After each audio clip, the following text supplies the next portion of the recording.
I am so happy that you're able to join us for this extended interview. Make sure to visit theoffbeatlife.com. Again, that's theoffbeatlife.com to get more killer resources. Hey everyone, thank you so much for joining us for this extended interview with Venus, where she's going to share how to start a career as a travel journalist. Hey Venus! Hi, Debbie. I hope I have enough wisdom to share. You definitely have more than us. So, Oh, no. how do you pitch ideas to publications that you're really interested in? So it's really important to be an avid reader of those, publications that you really want to write for. And if it's a magazine, it's really easy to find out who works there because in every issue, there's a page called Masthead, and it usually comes right after or actually before the editor's letter. And it's basically this whole blank page that shows you every single person that works in the editorial department, whether they focus on beauty or features. And for travel writing, it's a good idea to pitch to the features editor, whoever that is. And it takes a little bit of Googling, but find out what the parent company for that magazine is. And usually for these big publishers, they have specific email formats. So it's either like first name dot last name at, hearst.com or Condé Nast.com or underscore whatever. So now you know who works there and what their email looks like. You can just fire off an email to them.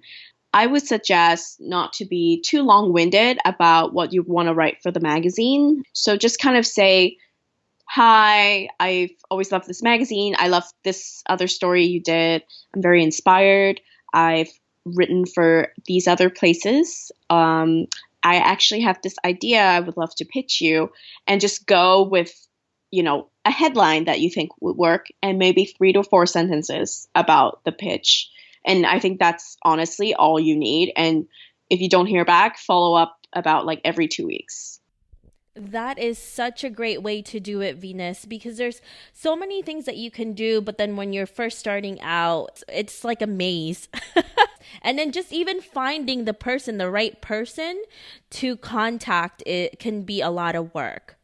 It's really hard. And actually, a way to really make you stand out is if you happen to live somewhere that could be of interest in terms of people visiting here for tourism, definitely amplify that. So, for instance, I actually got my first commissions for Travel and Leisure magazine because I was living in Hong Kong and I knew a lot about what was happening in that city. And it's a city with a lot of travelers coming in. So these magazines are constantly looking for content about Hong Kong.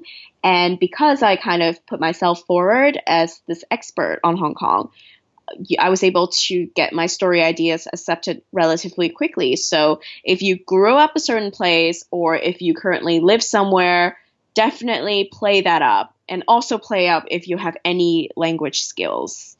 A lot of outlets like Eater or Condé Nast Traveler, they've sort of scaled back on what they call parachute journalism, where a freelance writer just kind of travels somewhere for vacation or for a few days and they wanted to do like a city guide on this place.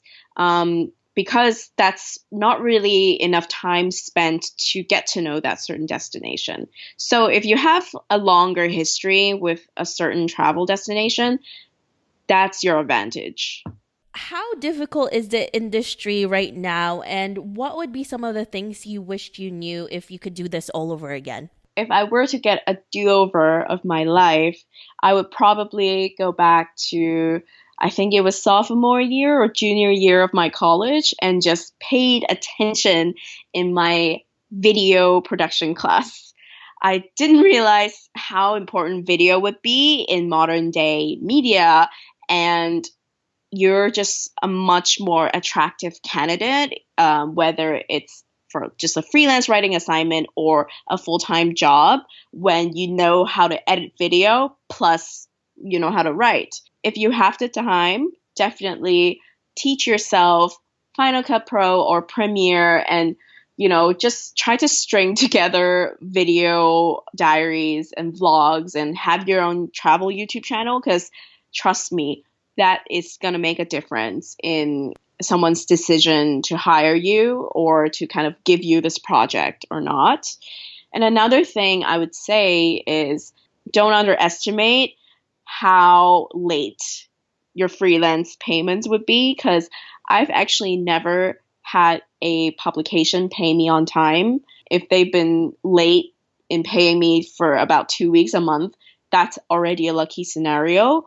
Being a freelance travel writer, you just don't really think about how much time is involved in just chasing people to pay you on time, which is really disheartening. So I would definitely suggest having a full-time income to support yourself and just try to use your downtime to pursue these opportunities. Because if you try to do this full-time, it's going to be so stressful because no one is going to pay you on time, unfortunately.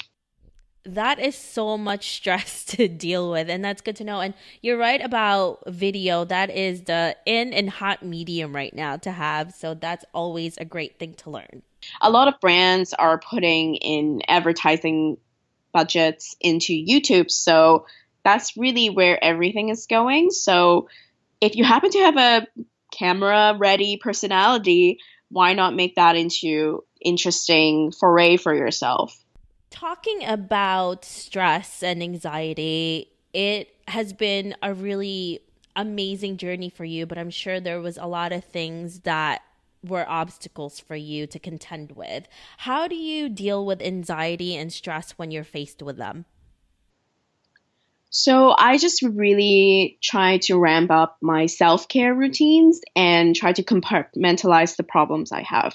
If I were to feel really stressful about something, my number one defense mechanism would be just to sleep early because that way it will be like tomorrow will come sooner. And another thing is, I just try to be alone and spend a little bit more time in my flat and write down what current obstacles I have and the steps that I can take to move past them. And that's always been really helpful to me. And I also like to dish it out to my friends. So I feel like these are the ways I try to get over something bad that happens to me. Having the right support system is so crucial when you're down in the dumps and it feels like you're just sinking into certain things that you can't get out of. And sometimes you need that reality check as well that, it'll get better. And I hate it when people say that it'll get better. And sometimes you just need to get it all out of your system. Exactly. I'm all for getting it all out. I know that working out really works for a lot of people. Personally, I like to take really long walks when I have to think something through or process something bad that happened to me. So there are times where I've taken 2 or 3 hour walks and I just try to listen to music that feels hopeful and motivating to me. And by the end of that walk, I usually come to some sort of conclusion about what I should do.